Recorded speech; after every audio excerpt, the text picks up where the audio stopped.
The struggle with our racial history is one that we can't forget, and we need to continue marching ahead, recognizing our past sins and problems, and try to get over that.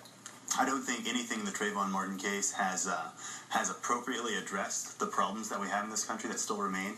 And Florida's stand your ground law that we've seen in the discussion that's followed certainly hasn't helped our country heal. Well, this particular case wasn't designed to redress any of the racial past or any of the, yes, what this was is a tragedy where a young man lost his life. And so what I would love to have seen the president make a comment about is some kind of affirmation of our justice system, because it is the best in the world.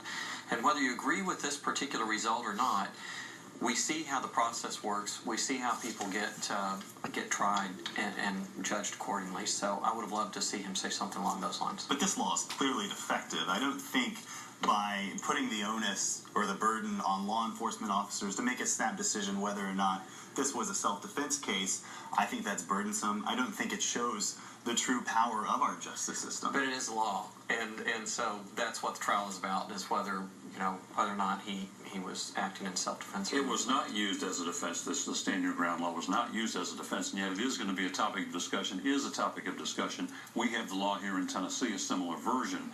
There are already calls to repeal these laws in some places. This is going to be a discussion. Gun rights advocates, the NRA, and others are opposing this. Is this going to become an issue, or we think this will kind of filter away at some point?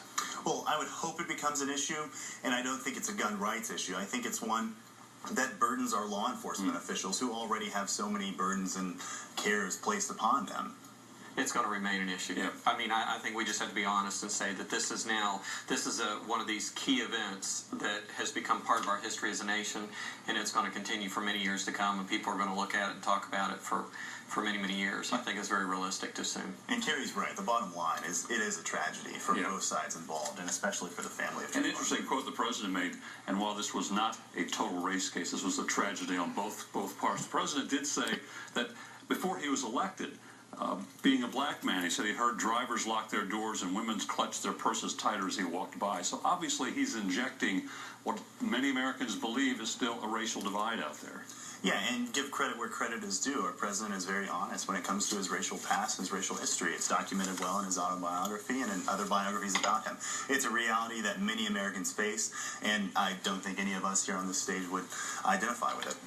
Well, I think it's it's sad that we're at a point. I mean, wouldn't we just love as a nation to be past all this? Yes. I mean, we really need to be. And I think one of the things as a Christian, when I look at other people, we are all endowed with certain rights from our Creator, and it's just a shame that at this point in our history we're not at that point. So let's just keep trudging ahead and see what we can do, and see if we can't get past some of these issues. Immigration reform has become a hot topic again. It's moving in all kinds of directions in Washington. Republicans now want, you heard Congressman Diane Black do it kind of piecemeal, starting with border security, but you heard Senator Corker say, as far as he's concerned, he helped draft this law. It's actually overkill for border security. So